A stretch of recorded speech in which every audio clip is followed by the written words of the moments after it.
Normal form of line, या फिर हम इसको परपेंडिकुलर फॉर्म ऑफ लाइन के नाम से भी जानते हैं। क्या होता है, लाइन में क्या दिया रहता है, क्या निकालना है, कैसे इक्वेशन फाइंड करना है। नॉर्मल और परपेंडिकुलर फॉर्म। देखो भाई सब लोग बोर्ड पे, एक लाइन दिया रहेगा और ओरिजिन से उस पे परपेंडिकुलर डालेगा। ये रहा ओरिजिन, बोलेगा कि ओरिजिन से इस लाइन पे एक परपेंडिकुलर ड्रॉ किया, इस परपेंडिकुलर का लेंथ p है, let us assume this is p, और ये जो परपेंडिकुलर है ये एक्स एक्सिस के पॉजिटिव डायरेक्शन के साथ लेट अस एज्यूम कि अल्फा एंगल बना रहा है। तो आपको बोलेगा इस लाइन का इक्वेशन निकालो। लाइन का कुछ नहीं दिया है, उसने बोला एक लाइन है, फिर से बोल रहा हूं, जिसपे ओरिजिन से परपेंडिकुलर ड्रॉ किया और उसका लेंथ p है, और ये परपेंडिकुलर एक्स एक्सिस के पॉजिटिव डायरेक्शन के साथ अल्फा एंगल बना रहा है। तो आपको इस लाइन का इक्वेशन निकालना है। समझ में आ गया? अब देखो निकालते कैसे हैं, ध्यान से सुनो। लेट अस एज्यूम कि लाइन का एक्स इंटरसेप्ट ए है, ये मैं अपनी मर्जी से मान रहा हूं ए है, और ये वाई इंटरसेप्ट जो है इसका बी है। अगर ऐसा होता तो हम लिख सकते थे equation of line x by a plus y by b equal to 1, but a और बी तो दिया नहीं है। तो क्या करना होगा, ए और बी का वैल्यू निकालना होगा बच्चों अल्फा और पी के टर्म में, क्योंकि हमको गिवन है अल्फा और पी का वैल्यू। तो ध्यान से सुनते जाओ क्या कर रहा हूं मैं। ये ट्राइंगल सबको दिख रहा है, इसको अगर ओ बोल दूं, इसको पी बोल दूं, इसको क्यू बोल दूं, ट्राइंगल ओ पी क्यू दिखाई दे रहा है। इस ट्राइंगल में अगर मैं लिखता हूं कॉस अल्फा, तो कॉस अल्फा हो जाएगा बच्चों बेस बाय हाइपोटेनियस, यानी कि p डिवाइडेड बाई ए। और यहां से देखो तो मुझे a का वैल्यू मिल गया, a को इधर ले आऊं, कॉस अल्फा को उधर भेज दूं, तो a इक्वल टू आ गया p बाई कॉस अल्फा। दिखाई दिया? अब देखो ट्रायंगल ऊपर वाला ओ पी, इसको r बोल देता हूं, ट्रायंगल ओ पी आर। अगर ये अल्फा, ज्योमेट्री देखना, अगर ये अल्फा तो क्या ये 90 माइनस अल्फा, ये 90 माइनस अल्फा, ये 90, तो क्या ये वाला एंगल अल्फा होता? फिर से, ये अल्फा, ये 90 माइनस अल्फा और ये 90, तो इस वाले ट्रायंगल में तीनों का सम 180 होना चाहिए। ये 90 है, ये 90 माइनस अल्फा है, तो इसको अल्फा नहीं होना पड़ेगा। अब ट्रायंगल ओपीआर में मैंने लगाया साइन अल्फा। साइन अल्फा होता है परपेंडिकुलर बाय हाइपोटेनियस, तो p डिवाइडेड बाय b। और ऐसा लगता है जैसे कि यहां से b का वैल्यू मिल गया p बाई साइन अल्फा। अब देखो p और अल्फा के टर्म में a आ गया, b आ गया, उठा के यहां रख दो। देयरफॉर इक्वेशन ऑफ लाइन हो जाएगा x डिवाइडेड बाई a के जगह पे आ गया p by cos alpha, plus y divided by b के जगह पे आ गया p by sine alpha equal to 1। ये कॉस अल्फा ऊपर गया, साइन अल्फा ऊपर गया, तो x cos alpha divide by p plus y sine alpha divide by p equal to 1। p LCM लेके आरएचएस भेज दूं तो x cos alpha plus y sine alpha is equal to 1। ये है equation of line. x cos alpha plus y sine alpha is equal to p, sorry 1 नहीं, कितना p।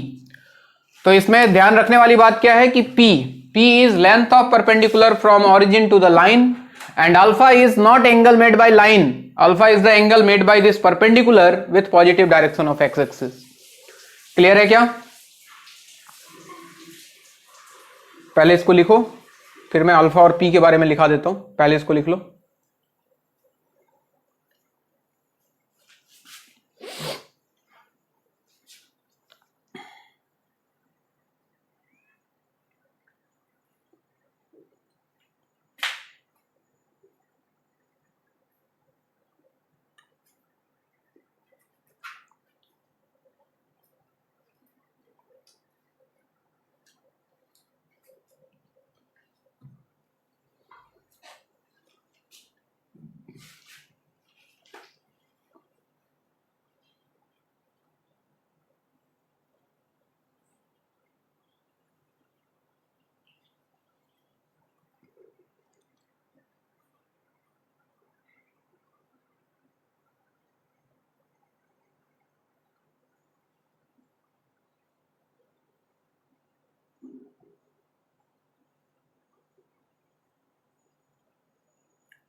हो गया?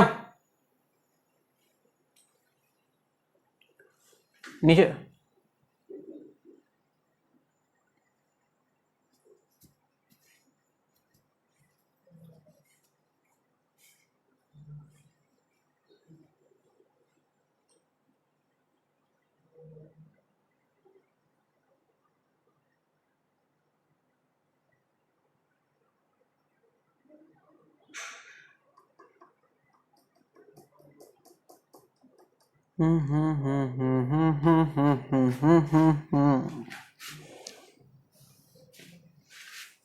अरे हुआ?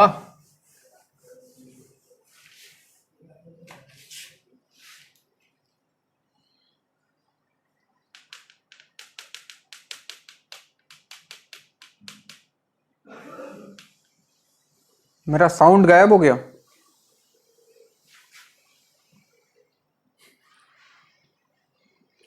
लिखो, आवाज नहीं आ रहा है किसी को? किसने म्यूट कर दिया भाई?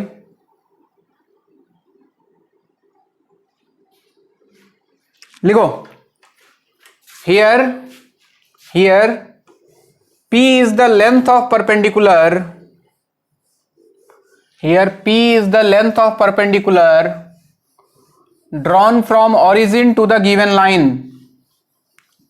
Here P is the length of perpendicular. P is the length of perpendicular drawn from origin to the given line. P is the length of perpendicular drawn from origin to the given line.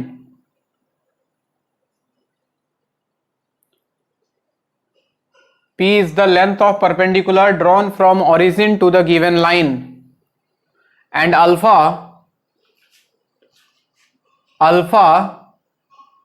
is the angle made by the perpendicular.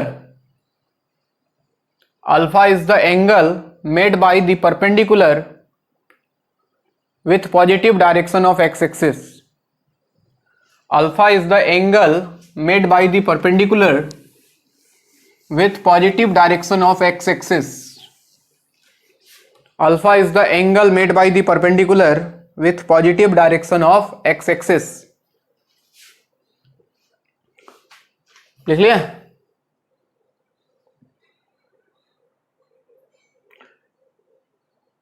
लिखो, question लिखो एक। Find equation of a line, find equation of a line whose perpendicular distance from origin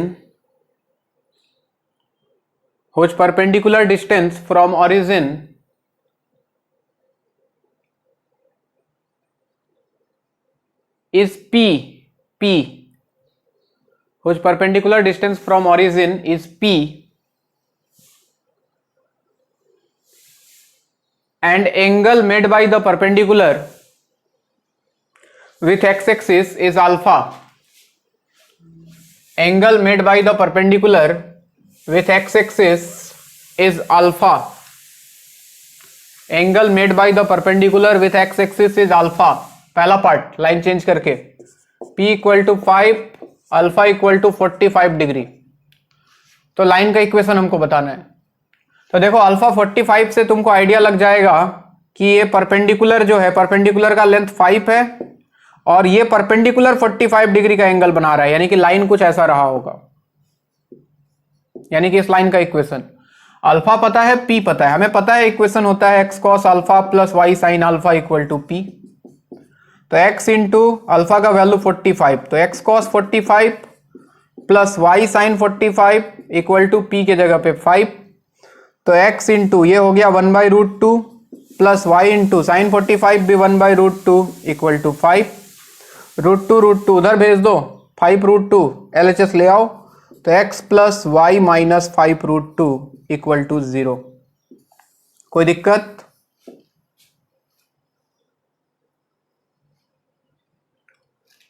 alpha is the angle made by the perpendicular with x axis. Alpha is the angle made by perpendicular with x axis. इसी का second part, P का value दिया 3, alpha का value दे दिया 120, 2π/3, निकालो। P का value 3, alpha 2π/3, 120 90 से ज्यादा है बच्चे, तो लाइन ऐसा कुछ रहा होगा, ख्याल रहे। यानी कि इस सिचुएशन में अगर लाइन बनाना हो तो सबसे पहले तो P3 है और अल्फा 120 है, 120 मतलब कुछ ऐसा, यानी कि ये परपेंडिकुलर, ये 120 डिग्री, तो लाइन पक्का ऐसा कुछ रहा होगा। अरे ठीक है, बाकी तो वैल्यू ही रखना है बच्चों। x cos अल्फा के जगह पे 2π/3 प्लस y साइन अल्फा के जगह पे 2π/3 इक्वल टू 3। cos 120 चाहो तो इसको चेंज करो, 90 प्लस 30, जैसे चेंज करना है करो, अब ये सब सिखा चुका हूं मैं। तो x cos, या फिर डायरेक्ट याद ही रख लो, तो आज के बाद जीवन में ये भी एक अच्छा चीज रहेगा। cos 120 बच्चों -½ होता है, कितना होता है? -½ और sin 120 कितना होता है? 90 प्लस 30, सेकेंड क्वाड्रेंट में चला जाएगा और सेकेंड क्वाड्रेंट में जाके बन जाएगा cos 30 यानी कि √3/2। तो आज के बाद याद ही रख लो क्योंकि ये बार बार यूज होने वाला है। cos 120 इज -½ क्योंकि इसको लिखोगे 90 प्लस 30, सेकेंड क्वाड्रेंट में नेगेटिव बन जाएगा cos, तो ये वैल्यू आ जाएगा बच्चों -x प्लस √3y और 2 एलसीएम लेके RHS भेज दूं तो 6, सबको उधर ले जाओ, तो x minus √3y plus 6 equal to 0। कोई कंफ्यूजन है तो बताओ।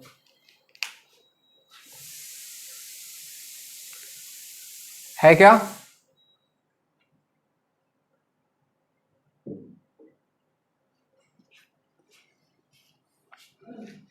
नोट करें।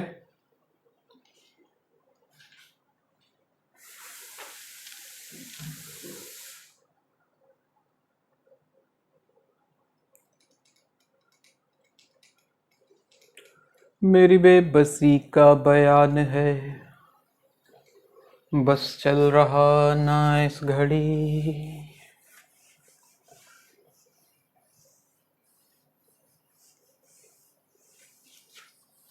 रस हसरत का निचोड़ लूं। चलो जी, थोड़ा सा बढ़िया सवाल करते हैं इस पे।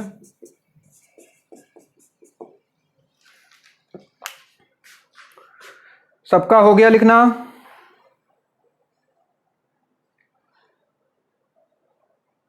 लिखो, find the equation of a line, find the equation of a line, find the equation of a line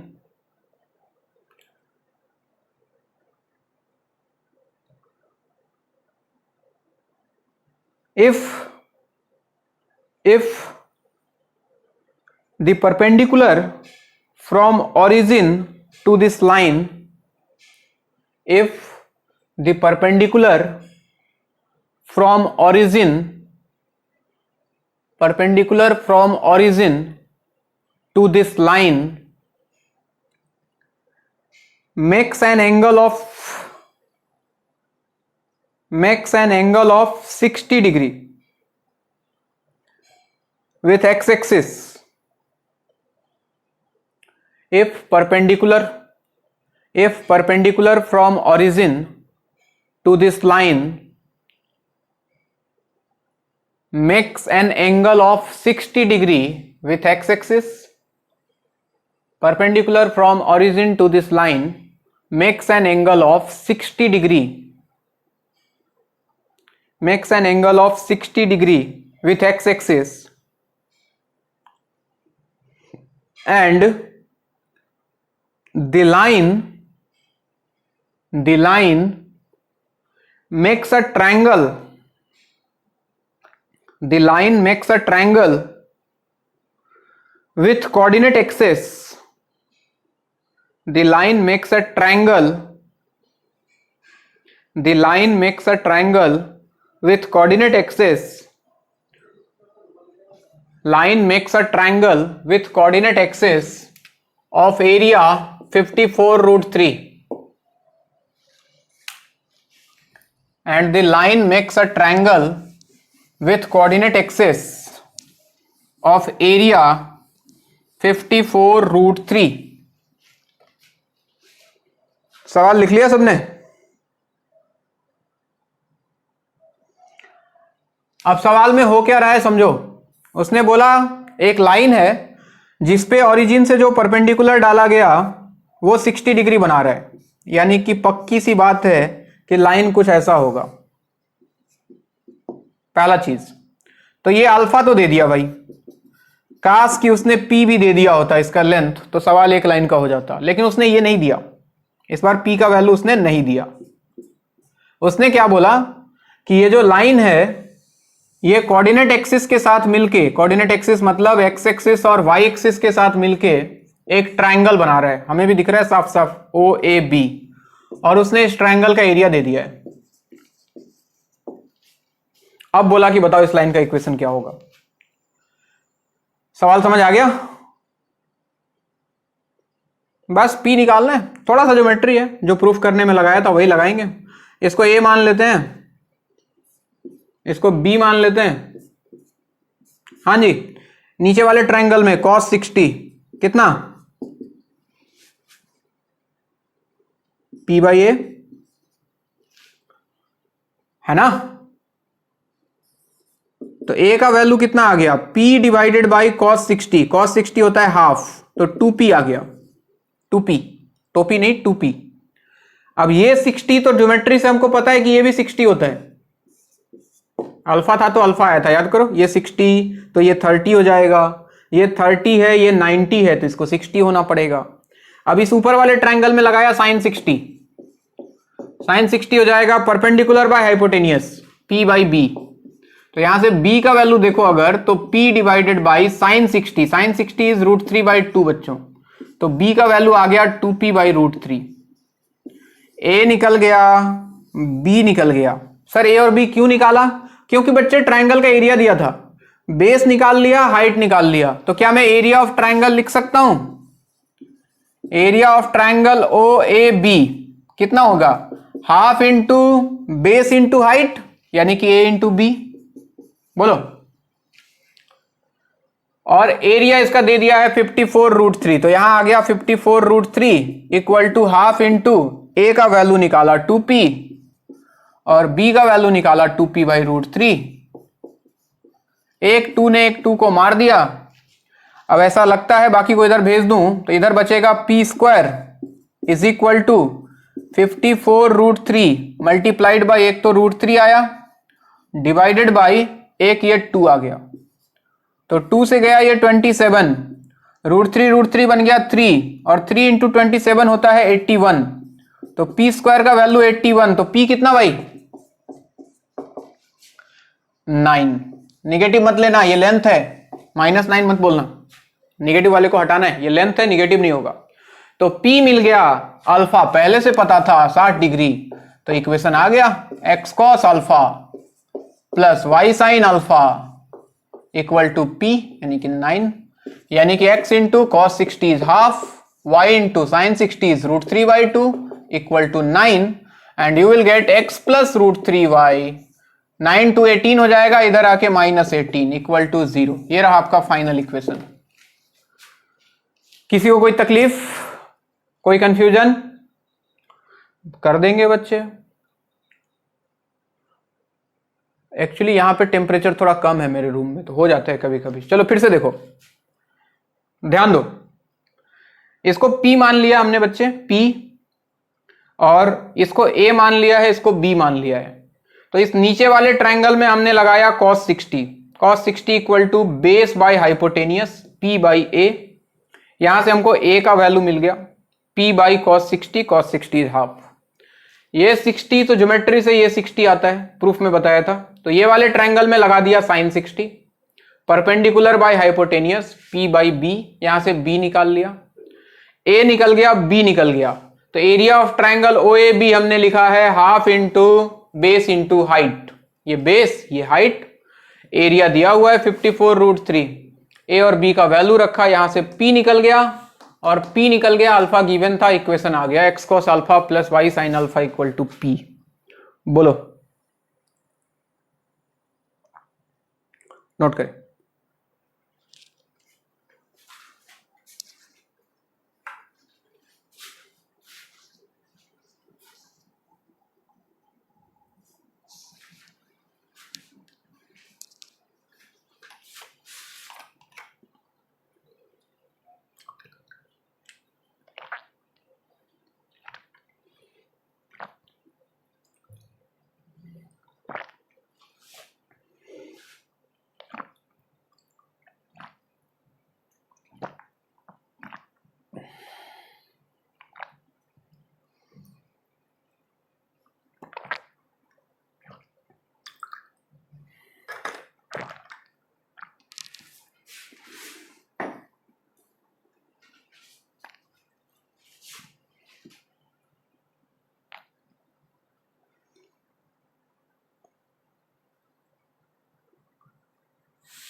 हो गया?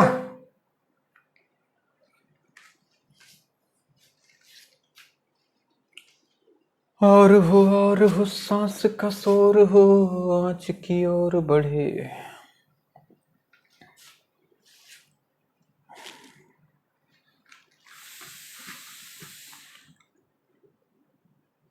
छीन या छोड़ दो इस लम्हे क्या कर जाऊं, इस लम्हे क्या कर दूं मैं जो मुझे चैन दिला तुम्हें। अरे मिटाऊं क्या? नहीं sir.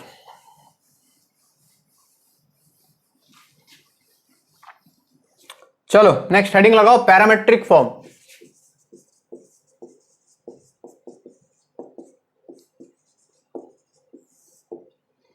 Parametric form of line.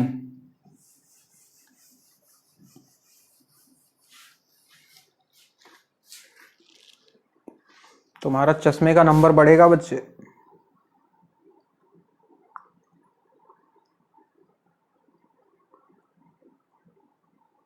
अब ठीक है?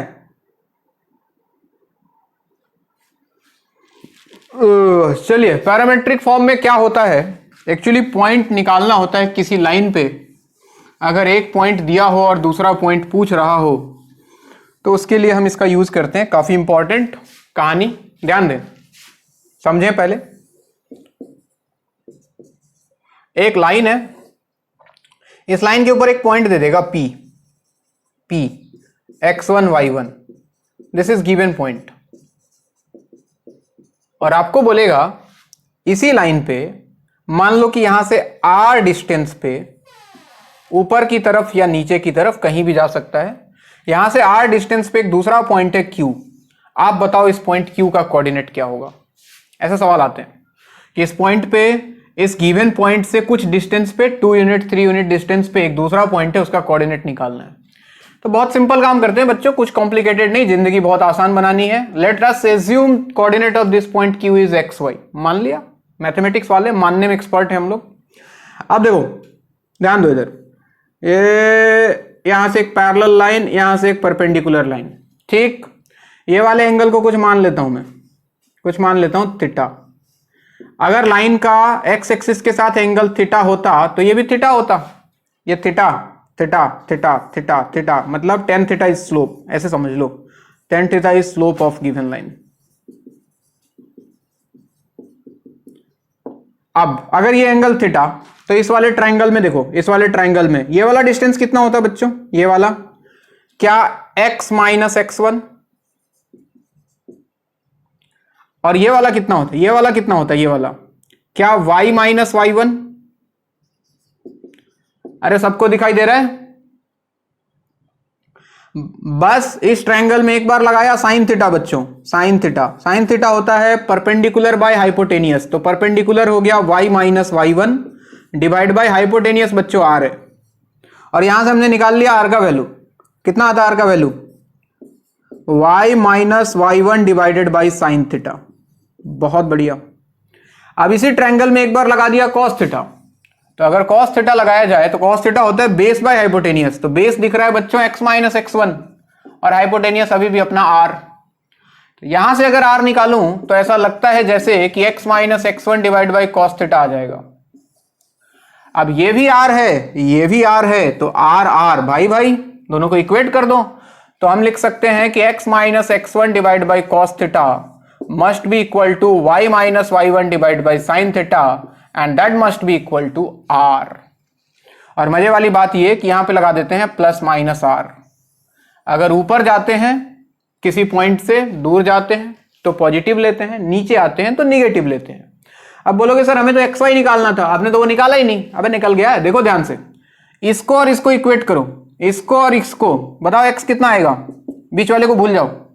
तो ये उधर गया तो आर कॉस थीटा बन गया, और यहां से माइनस x1 को उधर भेज दिया तो क्या x1 plus minus r cos theta दिख रहा है।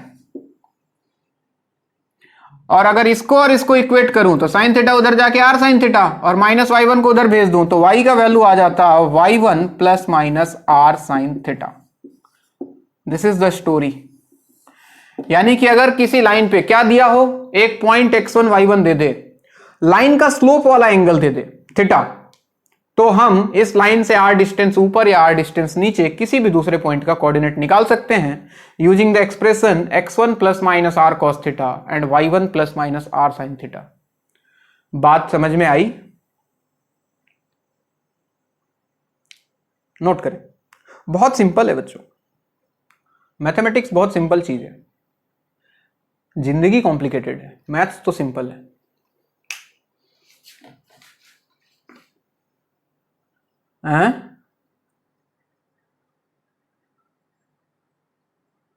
क्या मैं खाली, अच्छा सवाल कॉम्प्लिकेटेड आता है, सवाल तो आएगा ही ना। कॉन्सेप्ट हमेशा आसान होता है, उसका एप्लीकेशन हमेशा टफ होता है। अब आइंस्टाइन बोल के चला गया E इक्वल टू mc², लगाओ उसको, हालत खराब हो जाएगा लगाने में।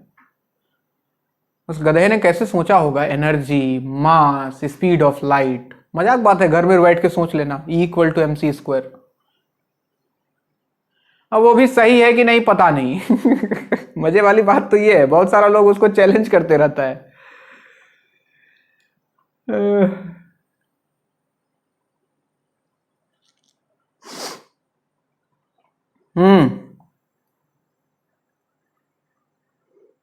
अब बुरा मानने वाला बात पूछेगा तो बुरा मान भी सकते हैं, क्या भरोसा।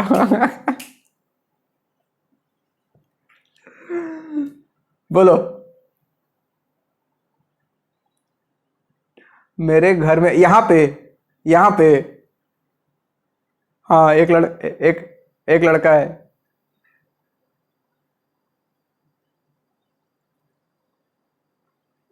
नहीं, एक लड़का रहता है मेरे साथ, वो देखते रहता है सब कुछ, ऑब्जर्व करते रहता है क्या चल रहा है यहाँ पे। अच्छा तुम लोग को ऐसा नहीं लग रहा है ना घर सर के साथ कोई लड़की वड़की है यहाँ पे? साला दिमाग में सबके यही चलते रहता, हरामी सब। चलो मिटाऊं।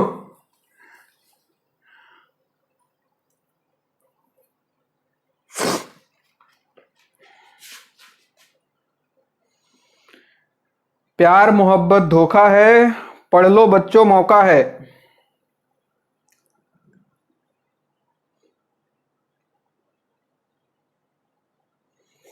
नहीं, इसलिए तो इतना खुश रहता हूं। राकेश सर को देखा है कभी इतना खुश?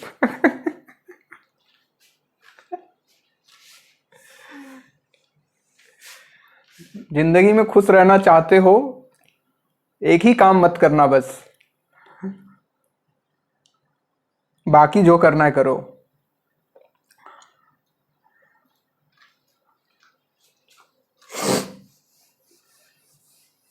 चलो भाई एक सवाल बोलता हूं, एक लिखो। A20 B64 are 2 points on a line AB. A20 B64 are 2 points on a line AB.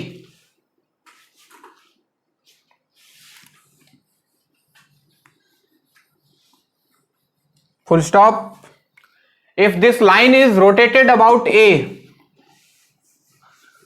if this line is rotated about A, 2 points on line AB, 2 points on line AB, full stop. If this line is rotated about A, if this line is rotated about A in anti-clockwise direction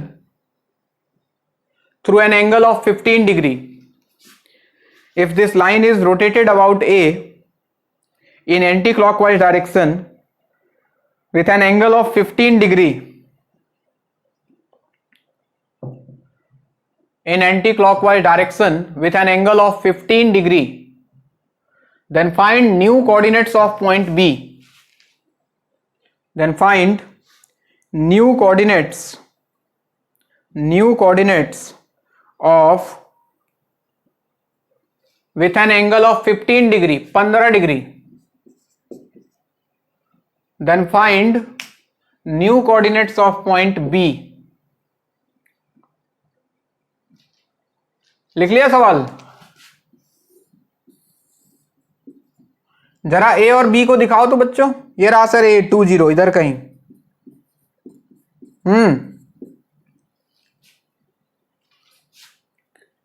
बच्चे उसमें equation निकालना था, तुम confuse हो रहे हो. उसमें मैंने नए लाइन का इक्वेशन पूछा था, इसमें मैंने कोऑर्डिनेट पूछा है बी का.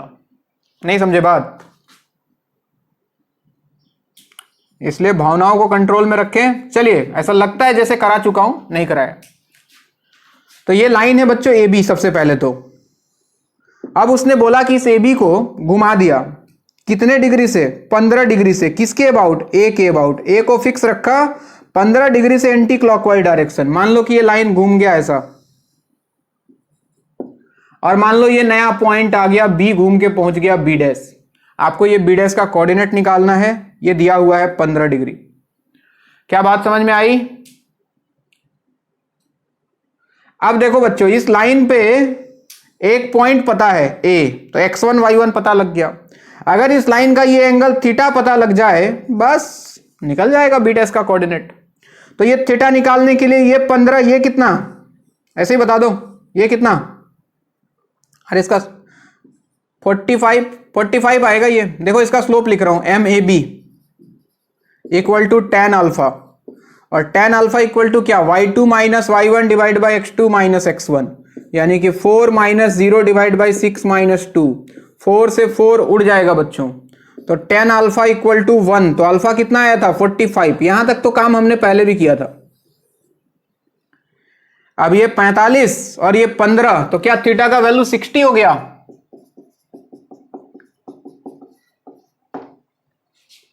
हाँ जी. साइन थीटा और कॉस थीटा निकाल लो, जरूरत पड़ेगा. तो साइन थीटा हो जाएगा साइन 60 यानी कि √3/2, एंड कॉस थीटा कॉस 60 बन जाएगा हाफ. अब मान लो कि बी डैश का कोऑर्डिनेट xy है, तो हम जानते हैं x का वैल्यू होगा x1. देखो यहां से ऊपर जा रहा हूं इधर, तो प्लस लेना, x1 plus r cos theta, और y का वैल्यू हो जाएगा y1 plus are sine theta. सबकी निगाहें बोर्ड पे. r नहीं निकाला अभी. अच्छा, इसका लेंथ कैसे निकलेगा? ये r. हाँ जी, क्या इसका लेंथ निकाल सकता हूं मैं ए बी का, क्योंकि दोनों कोऑर्डिनेट पता है. और अगर इसका लेंथ कुछ है, मान लो ए बी का लेंथ निकालते हैं पहले. कितना आएगा ए बी का लेंथ भाई? हाँ जी, लगाओ जरा डिस्टेंस फॉर्मूला. तो अंडर रूट में x1 माइनस x2, 2 माइनस 6, 4 का स्क्वायर 16, और 0 माइनस 4, 4 का स्क्वायर 16, 16 16 32. क्या 4√2 आ जाएगा बच्चों? अच्छा, अगर इसका लेंथ 4√2, तो इसको 15 डिग्री से घुमा दूं तो ये डबल हो जाएगा, 8√2 हो जाएगा.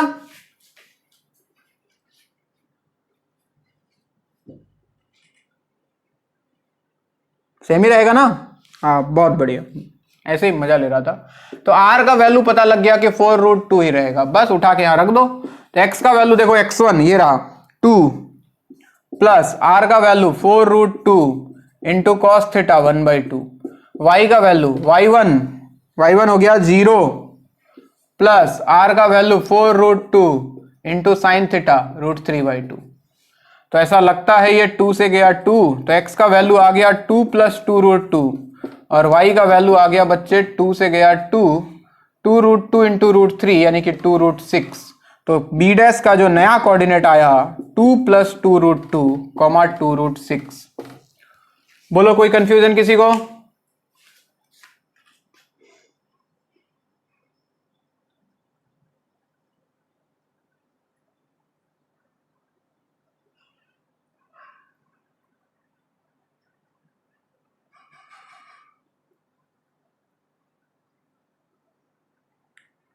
कैसे कहें क्या है सितम, सोचते हैं अब ये हम, कोई कैसे कहे वो है या नहीं हमारे।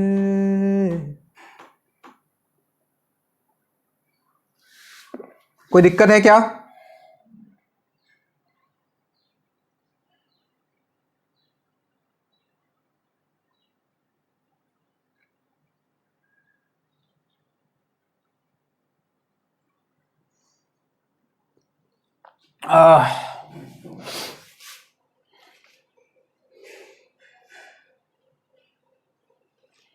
मिटा दूं?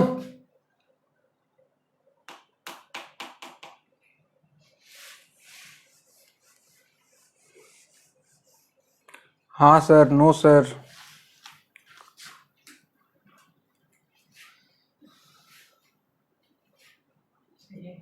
तुमको बोले हम दौड़ने चलेंगे आज और तुम यहाँ बैठ के खाने लग गए, हरामी इंसान।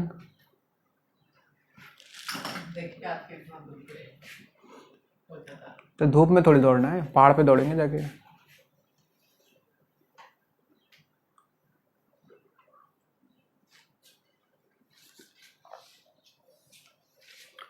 मेरा फेवरेट स्पोर्ट्स लूडो।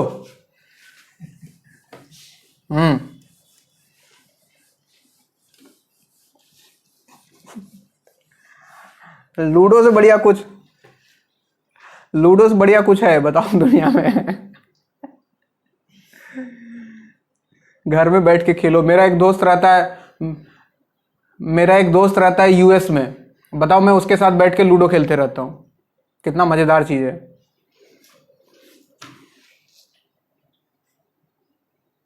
हाँ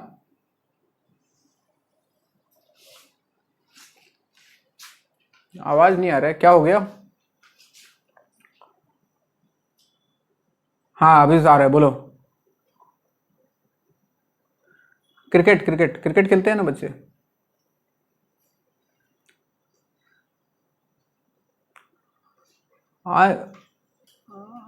अभी तो मतलब आउटडोर क्रिकेट खेलना छूट गया ना, तो अभी लूडो से प्यार हो गया है। वैसे क्रिकेट पसंद है, बहुत पसंद है, क्रिकेट के लिए पागल हूं मैं, नो डाउट।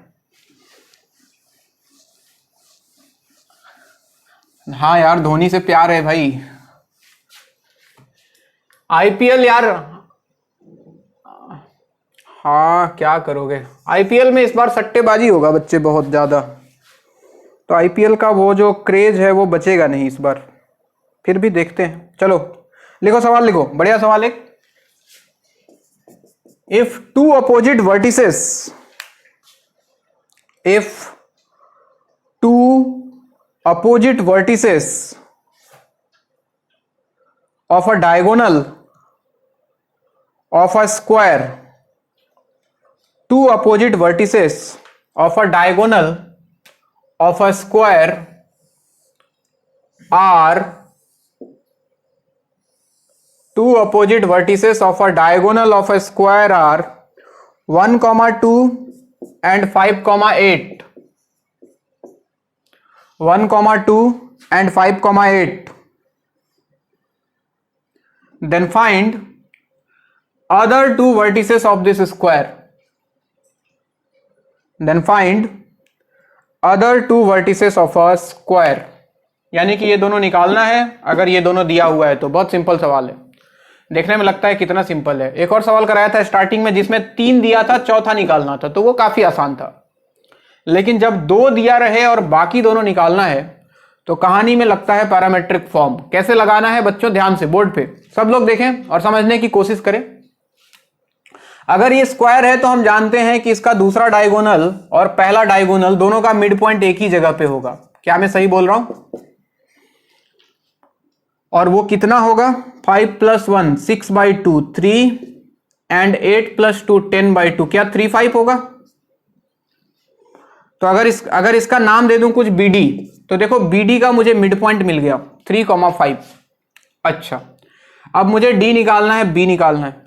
एक काम करते हैं, ये डिस्टेंस निकालने की कोशिश करता हूं। उसके लिए मुझे ये डिस्टेंस पता है, या फिर इन दोनों के बीच का डिस्टेंस निकाल लो। ये वाला डिस्टेंस फॉर्मूला लगाओ तो कितना आएगा? 3 - 1 2 का स्क्वायर 4, और 5 - 2 3 का स्क्वायर 9 + 4, क्या √13 आ जाएगा बच्चों? अगर ये √13 तो क्या ये भी √13? ये भी √13। स्क्वायर है, सब बराबर ही होगा, डायगोनल वाइगोनल सब। चलो अब ध्यान देना, तुम्हारी निगाहें इस लाइन के ऊपर। सबसे पहले ये पॉइंट पता है, तो ऐसे सोचो कि x1 pi1 पता है, r पता है, तो d का कोऑर्डिनेट अगर निकालना है, अगर थीटा मिल जाए, theta sin theta cos theta, तो ये पॉइंट नहीं निकल जाएगा? बिल्कुल निकल जाएगा। लेकिन थीटा ये नहीं कि रैंडम, थीटा मतलब इसका स्लोप वाला एंगल, थीटा स्लोप वाला, यानी कि मुझे इसका स्लोप निकालना पड़ेगा। और इसका स्लोप कैसे निकलेगा? क्या मुझे इस लाइन का स्लोप पता है? अगर इसको नाम दे दूं मैं AC, क्या मुझे AC का स्लोप पता है बच्चों? y2 - y1 8 - 2 divided by x2 - x1 5 - 1, देखो तो कितना आ रहा है? 6/4, यानी कि 3/2। इसका स्लोप पता लग गया, तो क्या मुझे BD का स्लोप पता है? क्योंकि दोनों परपेंडिकुलर था। तो BD का स्लोप कितना?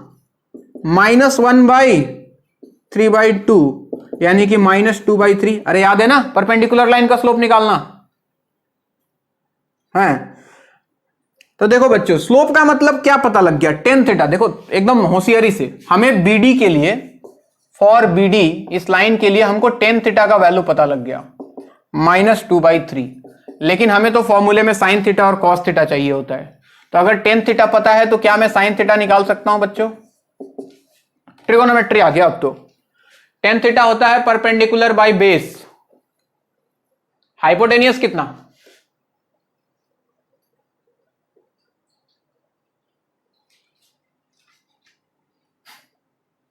√13। अरे परपेंडिकुलर हो गया 2, बेस हो गया 3, तो h कितना आ गया? √4 + 9 13 आ गया।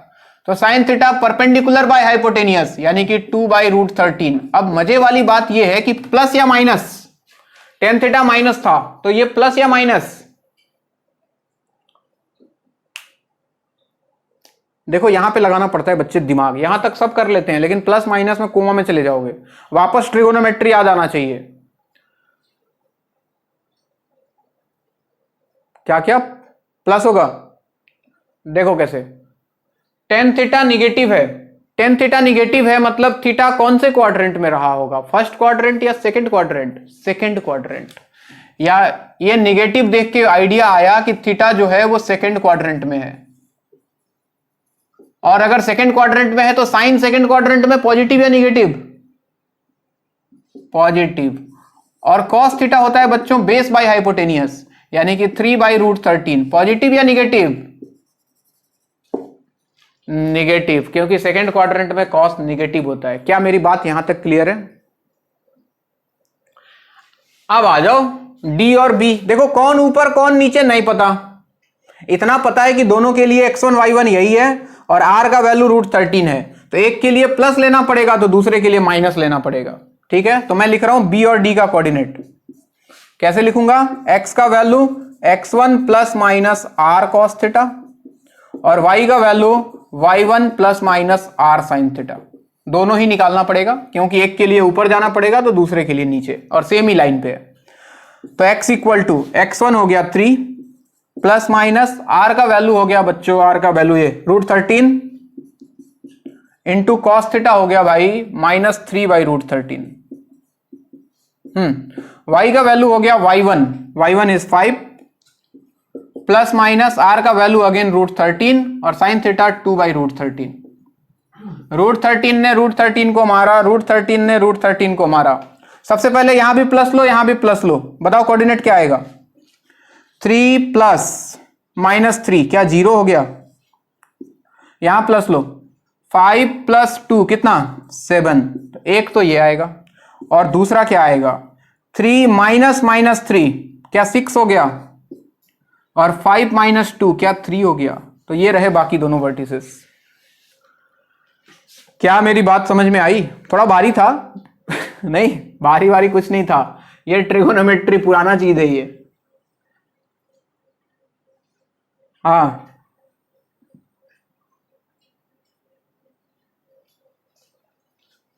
हम्म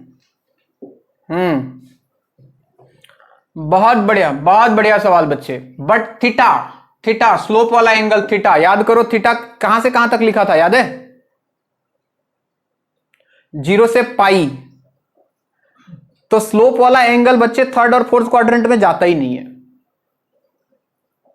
ठीक है ना? तो थर्ड फोर्थ क्वाड्रेंट की बात नहीं करेंगे। बहुत बढ़िया सवाल था ये कि सर ये तो आप फोर्थ क्वाड्रेंट में भी ले सकते थे, लेकिन फोर्थ में स्लोप का एंगल जाता नहीं है, थीटा 0 से पाई के बीच में रहता है। तो हमें बस ये देखना है फर्स्ट या सेकंड, ठीक है? चलिए नोट करें।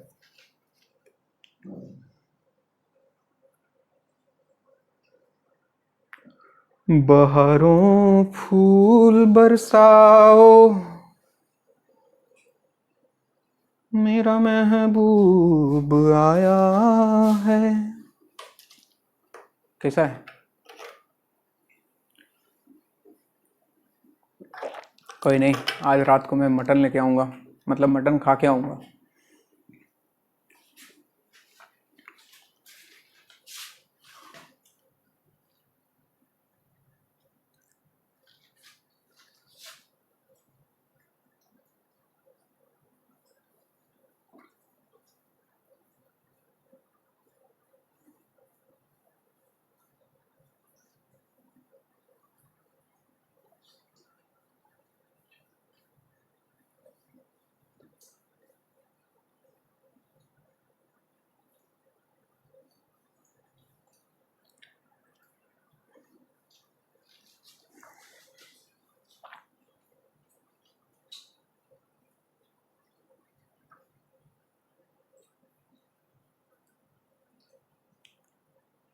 क्या मैं अगले सवाल की तरफ चलूं?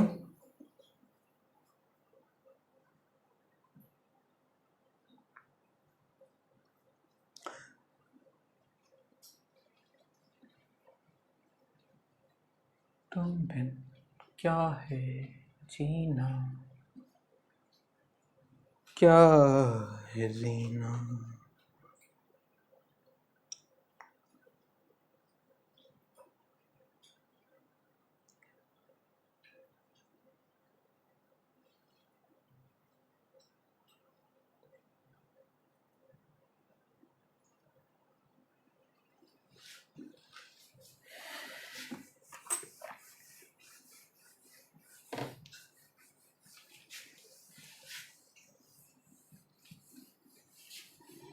एक और बहुत बढ़िया सवाल करते हैं, मजेदार सवाल। चलिए बोलो ना।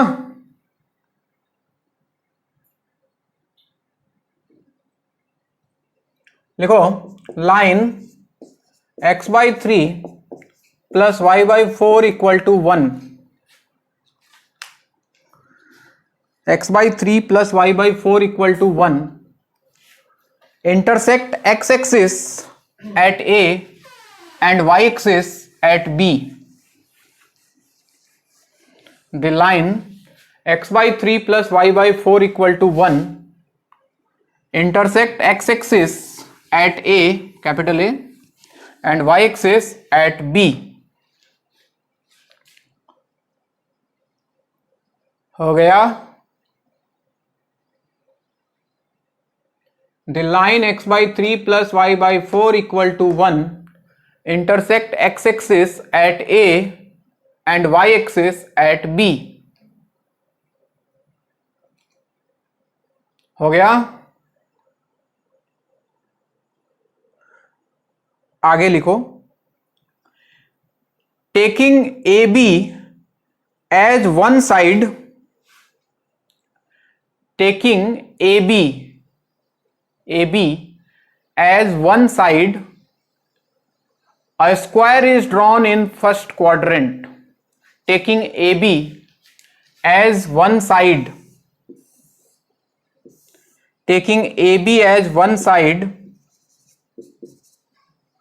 a square is drawn in first quadrant. Taking AB as a side, a square is drawn in first quadrant. Then find other two vertices of this square. Find other two vertices of this square. Find other two vertices of this square. सवाल लिख लिया सबने? बोला कि ये line है, x axis को ए पे काट रहा है, वाई एक्सिस को बी पे काट रहा है। इसको एक साइड मानते हुए एक स्क्वायर बना दिया फर्स्ट क्वाड्रेंट में। तो आपको बताना है इन दोनों वर्टिसेस क्या होगा। सबसे पहले लाइन का इक्वेशन देख के बताओ, ए का कोऑर्डिनेट कितना?